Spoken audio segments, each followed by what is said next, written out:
Mesechus Yevamos Daf Chafalaf discusses the halacha of shnios, the secondary isurei marriage, forbidden marriages, which are midrabanan, where the Rabbanan expanded the circle of forbidden relationships that are too close for a legal marriage to occur. The Gemara is first going to look for a hint in the Torah that such relationships exist, such expansions of the Doraisas exist. Then the Gemara will go into a discussion of what they are. The Gemara will bring a list of 8 shnios, and the Gemara will discuss why other ones were not included, or should some other ones potentially be included. As we shall see, the list will eventually go up to 16 on the next step. So first of all, the Gemara says, what is the hint? Where do we find an indication in the Torah that there is a concept of shnios? There is something called secondary arayos. That is a second level, which is not a second level of relationships, which is not forbidden to marry midoraisa, but it is forbidden midrabanan. So the Gemara brings 4 potential sources for this. First, Rava says, because when the Torah concludes this discussion of the Arais, he says, Ki es kol hato'evos ha'el. All of these abominable things, also anshe ha'aretz, the people of Eretz Yisrael, of Eretz Canaan, did before you. So it refers to the Arayos as to'evos ha'el, these abominations. Now the word ha'el also means the strong, so it could be read as the strong abominations, and that indicates these are the strong abominations, but there are lighter abominations, and those are the shnios, the secondary level. So Gemara says, so you mean to say then that the word ha'el means the hard ones or strong ones? Where do you get that from? So Gemara quotes a pasuk in Yecheskel where it says, "Ves elei haaretz lakach," the strong ones of the land he took. So you see, elei, el means very strong. So Gemara says that means that he doesn't agree with Rabbi Levi as to what the word means, because Rabbi Levi refers to the fact that the isurei midos, those are of having correct scales and weights, and making sure that you don't steal from someone with your measures. Those are all called ha'eleh, as the Torah refers to it. So those, it says, Mikol ha'to'evos ha'eleh. Well, it says, Ki to'avas Hashem kol osei eleh, kol osei avel. Those are referred to as eleh. Also means these. So Rabbi Levi says that shows that the violation of midos is worse than the violation of arayos, because arayos are just called el and these are called eleh. So you see that he disagrees as to what the word el as to what el and ela means. And he says no, he doesn't disagree. He says el is very strong and there are lighter ones. Eleh is even stronger than el. So the Gemara asks if that's what he means. It doesn't make sense because the word ela appears by arayos as well. It says mikol to'evos ha'ela v'nechrisu. So that's also called Eila. It says, no, that Eila is doing something else. That Eila is just showing that these are the ones that get kares, but the Isurei Midos do not get kares. Arayas have kares, Midos don't have kares. And says, well, if that's true, then Rabbi Levi says doesn't make sense altogether, because he's saying that Midos are stricter than Arayos, but Midos don't get kares, but Arayos do get kares. He says, no, there is an aspect in which they're stronger, and that is that they're not fixable. Once you've stolen from somebody, and if you had calibrated weights you stole from the public, it's going to be very difficult to return it. You can't just do tshuva. Arayas, as long as nothing happened in the world, you didn't create mamzerim or anything, you can do tshuva, you can just fix it on your own. Now, even though you can, theoretically, there are ways to fix a stealing from the public, you can return it to public charities or funds. Rashi says that's not a complete fixing, it doesn't really solve the problem. Anyway, this is all the Gemara's first hint at the concept of shnios, and then the Gemara's second hint is from a pasuk in Koheles discussing Shalom HaMelech. It says, Yosef Shai Koheles Chacham, Shalom HaMelech was very smart, Odli Midas Esa'am, he taught the people wisdom. V'izein v'chiker tikein b'shalom harbei. And he was izein v'chiker, and he set up lots of parables. So what does the word izein mean? The Gemara says related to the word ozen, which means ears, which means handles. So he made handles for the Torah. Rashi said, the Gemara explains, what Elazar says, before Shalom HaMelech came along, the Torah was like a basket with no handles. It was easy to drop, easy to mess up. He came and he made handles. He expanded the Isurim, and he made other things that you could hold onto it so that it wouldn't fall, wouldn't drop, meaning he made other second level Isurim to protect us from coming too near to the Isurim of the Torah itself. Rav Oshi gives the third source, and that's a pasuk in Mishlei where it says, Piro'ehu al tarobo, expand it, do not violate it. Sateme olav avor, move far away from it so that you don't violate it. So here it's saying, Pareu, the Gemara explains, means to grow it, to make it larger, like it says, like to grow the hair of a nazir is called para. So it's saying expand the Isurim so that you don't get near the actual Isurim of the Torah itself. It says where Rav Ashi said there's a mashal similar to what Rav Oshi is saying. If somebody is trying to guard an orchard, if he stands outside the orchard and he increases the land which he's watching, then he can watch the entire orchard. If he's standing inside the orchard, he's only watching what's in front of him and not what's behind him, so some of it will get destroyed. Says Gemara, that's not even an accurate mashal. Somebody's watching an orchard, at least he's watching part of the orchard. Here, if you're not going to make shnios l'arayos, you're not going to make a expanded zone of protection, you're not really protecting any of the arayos, and people are going to violate all of them. The Gemara's fourth source is it says, Ushmartim is mishmarti, you should watch my watching, you should make a guard around my guarding, you should make another layer, a buffer of Isurim to protect my actual Isurim. Says the Gemara, Abayas of Yosef, that seems to indicate that all the Shnios are deoraisa, because it says, make a mishmaris to mishmarti. The Gemara says, could be it is, and the Rabbanan just came and explained what the Yishnios are. The Gemara says, what do you mean? All mitzvos in the Torah that are deraisa, the Rabbanan explained what they are, and that's still called a deraisa. It's not called a derabanan. The Gemara says, no, this here, it's not a deraisa, it's just a hint. The Torah is providing support for the concept of Shnios by saying, make a mishmaris and mishmarti, but it's not an actual mitzvah. The Gemara now introduces the Brisa, which begins listing the many Shnios. So it's concentric circles, layers around a person as to what the Isurim are. So one's immediate closest layer of relatives are Erva Deraisa. One generation beyond each of those is a Shniya Derabanan. And then there is an additional layer, which is a Gzeira made to protect the Shniya. So Gemara explains later that generally we don't make a Gzeira to protect a Derabanan, we don't make a Gzeira, but here we do because the third layer is considered part of the greater name of the second layer, as we shall explain and incorporate the later Gemara as we go through this Brisa. So first of all, the first one on the list is one's mother. Mother is an Issa Daraisa. The expansion of mother is grandmother. So that includes the mother's mother. That's the Shniya. And then the expansion of the term grandmother includes the father's mother. So that is the expansion of the Shniya of mother's mother to include father's mother. And that's because this all has the name grandmother. Now, next we have the Isser Erva of one's father's wife, even if it's not his mother. So father's wife is the Erva. The father's wife is the expansion of that. That's the Shniya, and the expansion term of that Shniya is his mother's father's wife. It's not his. It's also his grandfather's wife. It's also called grandfather, so it's also his grandfather's wife. Now we get to the uncles. So the Isser Daraisa is one's father's brother's wife. That's his uncle through male connections. That wife is an Isser Erva, one's father's brother's wife. Obviously it's his former wife, it's his ex-wife, because if they were still married, that wouldn't be an issue. Be also because of Eshes Ish. But one's father's brother's wife is an Isser Erva Daraisa, and that's only if it's his father's brother through a father, meaning his father and his uncle are brothers through their father. They share a father, all masculine relatives. Now the Shniya of that is through a mother. So that would be his mother's brother's wife, or his father's brother's wife, that they are only brothers through a mother, they only share a mother. Those two are shnios, those two are expansions of that. The Gemara will ask, what about his mother's brother's wife, where they are only siblings, his mother and her brother are only siblings through their mother? Is that an expansion or not, or is that Xer L'Xer? The Gemara will discuss that later. Okay, next we have the Isser of one's daughter-in-law. So one's daughter-in-law, that is his son's wife. That's now we're moving to generations below one individual. So his daughter-in-law, that is the Isser Daraisa. His son's daughter-in-law would be the Shniya, one generation beyond that. And the expansion of that would be his other granddaughter-in-law, which would be his daughter's daughter-in-law. That is the expansion of that Shniya. Now the Brisa lists actual relationships that are permitted, and those are his wife's relatives. So you have his mother-in-law is an Isser Deraisa, but his father-in-law's wife, that is not Isser, that's Mutter. His father-in-law's ex-wife, that is. His wife's son's ex-wife, so we have his wife's father's ex-wife and his wife's son's ex-wife, that's also permitted.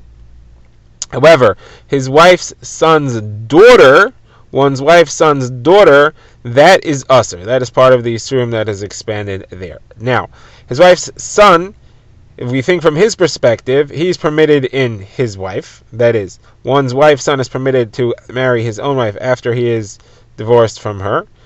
And he's also permitted in his daughter, right? So that one's mother's ex-husband's daughter is mutter to him.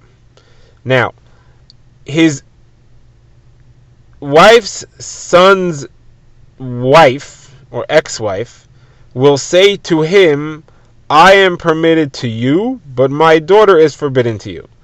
That means as follows. Just like we've said before, one's wife's son's ex-wife is permitted to him, but one wife's son's daughter is forbidden to him, and therefore that's what that woman would be able to say to him.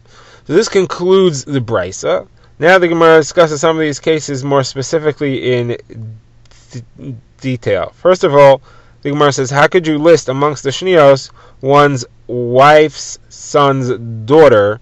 One wife's son's daughter is the granddaughter of his wife. You're not allowed to marry a woman and her granddaughter, even after the death or divorce of one of them. That's a specific D'oraisa. The Torah says you're not allowed to take a woman and her sister or her daughter or her granddaughter.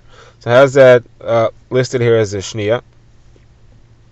So the Gemara says the only reason that's here is because we wanted to contrast it with the next case where we said that one is allowed to marry his wife's son's wife.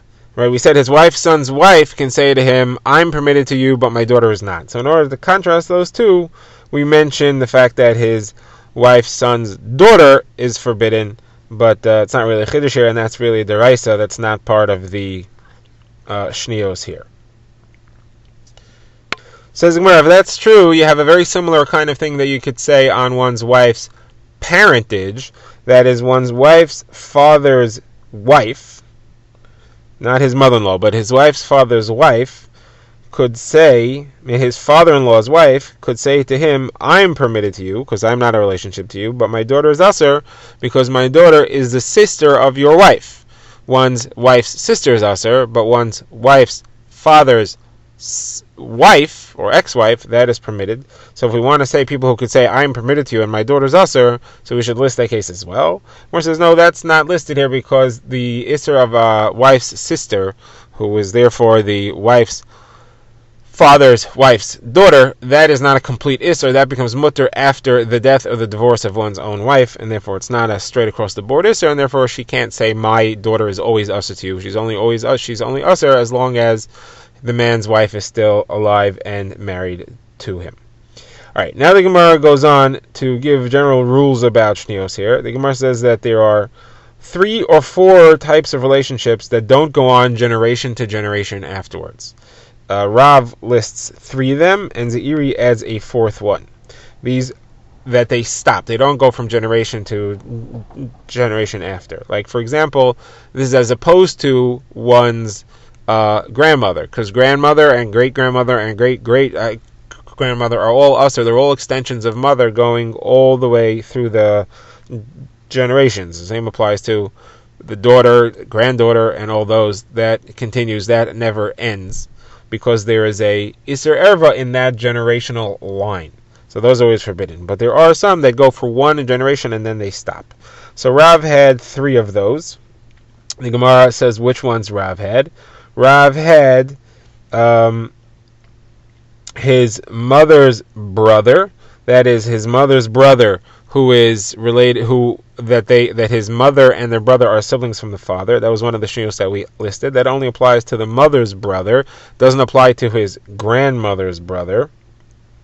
The next is the shnia of his father's brother's wife, when the father and his brother are only siblings through a mother. That was also a shnia.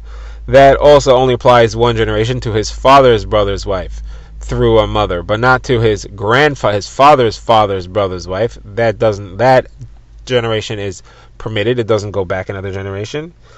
And the third one that Rav had was his daughter-in-law, that his daughter-in-law is usher, but that does not go generations further. Now, we had seen in our Mishnah that there is a shnia of granddaughter-in-law. That is, one's daughter-in-law is a deraisa, one's granddaughter-in-law, it says grandson's wife, that is a derabanan. The Gemara explains that what's meant here is that it doesn't go a generation past that. That is the great-granddaughter-in-law, that is not also his grandson's daughter-in-law, that doesn't continue. So that's where it ends. So these are the three that Rav had. Now, Ze'iri has another one, and that is his... that is the wife of his grandfather on his mother's side. That is his mother's father's ex-wife. That's not... that doesn't continue generations after that. Now, Ze'iri had that. Rav didn't have that because Rav disagreed with it. Rav said that's too similar to his father's ex-wife, which is Aser, and that goes generations afterwards. More says, as Ze'iri held that because one commonly spends time with his father's family, he'll know that relationship. He'll feel close to his father's wife, and will not feel like he's possibly permitted to her. However, his mother's father's wife, it's not a relationship that he spends time with, and it does not feel like a close relationship, and therefore you would not confuse the two. I would know that if the fact that that's permitted would not make me think that the father's wife is permitted as well. Okay, now the Gemara discusses Rav's mention of the generations past, the Kala, the daughter-in-law, which we had said earlier. Now the Gemara will change it, and the Gemara says that's not referring to generations past the daughter-in-law. We had said before that it's referring to one's son's daughter-in-law. The Gemara says we have a brisa that says that that's Aser as well, and that continues generation after generations. A great-grand daughter-in-law is also Aser, as long as it's through a son. So Gemara says, no, what this is referring to is a daughter-in-law through a daughter. That is one's daughter's son's daughter-in-law. That's what's permitted. And the Gemara explains that we see this from a statement that was said by Rav Chizda. Rav Chizda said, I heard this from a great man, and that was Ravi Ami, and he said that we have the following phrase. It says, they only asked a daughter-in-law because of a daughter-in-law. So Rav Chizda says that was a cryptic phrase. I didn't know what that meant. And then I heard from a stargazer who told me that I'm going to be a teacher. So I said to myself, if I'll be a teacher of Talmidei Chachamim, I'll be able to explain it myself. If I'll be a teacher of children, I won't understand it myself. I'll ask the Chachamim what this means. Then he said, later I became an actual teacher of Chachamim, and now I'm able to explain it myself. It means that one's daughter's daughter-in-law is only forbidden because of his son's daughter-in-law. Son's daughter-in-law is a Shniya D'Rabbanan. Daughter's daughter-in-law is an expansion of that term. It's a protection of that term. The Gemara gives a couple of examples of it. Each Amora had an example of a family that had these relationships in their generation. Abaye said the family of Bar Tzisoi had a daughter's daughter-in-law and a son's daughter-in-law that are forbidden. The daughter's daughter-in-law is an expansion of son's daughter-in-law. Rav Papa said he had that in the house of Rav Papa Bar Abba, and Rav Ashi said he had that in the family of Mari Bar Esak. Alright, now the Gemara goes to the question of one's mother's brother. What's halacha of his wife when the mother and the brother are only siblings through their mother? So as we had said, one's father's brother through a father, his wife is a Iser Dairaisa. One's father's brother through the mother is a Shniya. One's mother's brother through a father is a Shniya. The question is, what about one's mother's brother through a mother? Is that Aser or not? That would be an expansion of it. So the Gemara says that Rav Safra said it's Gzeira L'Gzeira. We don't make it Gzeira L'Gzeira. The Gemara asked, what do you mean all these expansions are Gzeira L'Gzeira? The Gemara goes through the list as we explained when we learned the Mishnah. So the Gemara says, no, each of those is an expanded name. You have grandfather, two types of grandfather. You have grandmother, two types of grandmother. You have uncle, two types of uncle. They're all called uncle, even though we're expanding the term uncle to include other ones. But this, you wouldn't make it Gzeira L'Gzeira here. Or would you say not? Or would you say, no, I could still call this a Gzeira L'Gzeira, and therefore it's not Aser. So the Gemara wants to prove it, wants to resolve this question from a statement which we had made by Rav Yehuda Bar Shila. Rav Yehuda Bar Shila said there is a rule, they said in the West, in Eretz Yisrael, any female who is an Erva D'Oraisa, the same relationship, if it's a male, his wife is an Erva Midrabanan, is a Shniya Midrabanan. So again, any female Erva, that relation as defined, if it would be a male, so then the same Isser would apply to his wife, to that male's wife, midrabanan. The Gemara asks, there's a number of examples that this is not true, and the Gemara is going to say that therefore he had to be referring to this case that we're asking. What are the examples in which this is not true? So the Gemara gives a list of them. So we've got, first of all, one's mother-in-law. One's mother-in-law is an erva d'oraisa, but one's father-in-law's wife is mutter. Then you have two types of sister-in-law, that is one's wife's sister, whether through her mother's side or through her father's side. Both of those are usher, but one's wife's brother's ex-wife, that's permitted. Again, whether his wife's brother through their mother or his wife's brother through their father, that brother-in-law's wife is permitted. That's not usher. Next, you have the case of one's wife's daughter. One's wife's daughter is obviously usher. It's an iser erva d'oraisa. However, one's wife's son's wife, that is not usher. And the Gemara then refers to one's wife's son's daughter. That's usher. That's isha u bas bita, isha u bas bina. That's usher. However, one's wife's granddaughter, or one's wife's grandson's wife, that's permitted. So here you have all these lists. So why are here in each of these that rule does not apply? So what was he referring to? This klal, this rule, must have been referring to this case, and that is the case of one's mother's brother through a mother, his wife. That must be usher. And the reason is that he's referring to one's mother's sister is usher.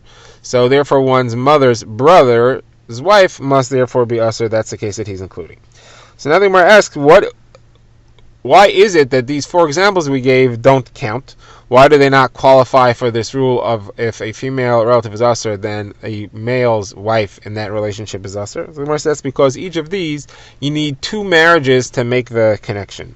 All of these are related through one's wife, and then if you discuss the male that his wife should be usher, then there's two marriages there, and that is too far to be an actual relation. There's no relation that requires two marriages to make the connection. So, for example, one's father-in-law's wife is only his wife's father's wife. You got the term wife in there twice, then it's two marriages to make the link, and therefore that's not a problem. All right, now the Gemara has some more questions, and that is that Rav Misharshav to Snaya asked Rav Papi, what's the halacha about one's grandfather's sibling? So you have a grandfather's sister and a grandfather's sister-in-law. That's one's father's sister and one's father's brother's wife. So the grandfather's sister and sister-in-law, what's the halacha of those two? So do we say that it's a shniya up to one's father's sister and one's father's sister-in-law? Or do you say, no, it's a generation further, it's not a problem? So the Gemara says, well, in our brayso we listed 8 and we didn't list these, so therefore it would seem to indicate that it's mutter. So it says, well, maybe we left some out of the brayso, maybe it's not a comprehensive list. The Gemara says, we can't just leave out one example, you have to leave out more than one type. The Gemara says, yeah, we did, we left out the 6 shnios of Rav Chia. The Gemara in the next daf will bring in 6 additional relationships that Rav Chia said are shnios la'arayos, and we didn't list those, so we left those out. So now the Gemara says that Ameimer held that these were mutter. These two were permitted. And Rav Hillel said to Rav Ashi, I saw a list of shnios that was held by Mar Breder Ravana, and it had 16 lists. It had 16 relationships listed on it. That would seem to indicate that these two are usher, because otherwise, what are the 16? We have 8 in our brisa. We have 6 in Rav Chia's brisa. That's a total of 14. You need 2 more. Obviously, it's the grandfather's relatives, it's the grandfather's sister and the grandfather's sister-in-law. So Gemara says, he said back then, once you're including these things, you should also include the last case, which we just decided is usher, and that is the mother's brother's wife through the mother. So if that we said is usher, then you should have 17 on the list. So Gemara says, no, he said, well, the grandfather's sister and sister-in-law, those are listed as one because they're very similar to each other. So, but I saw it on the list. I saw that there were 16 things that are usher on the list. So he said, that doesn't prove anything. Just because you had a list of 16 doesn't prove that we actually hold that way. Rav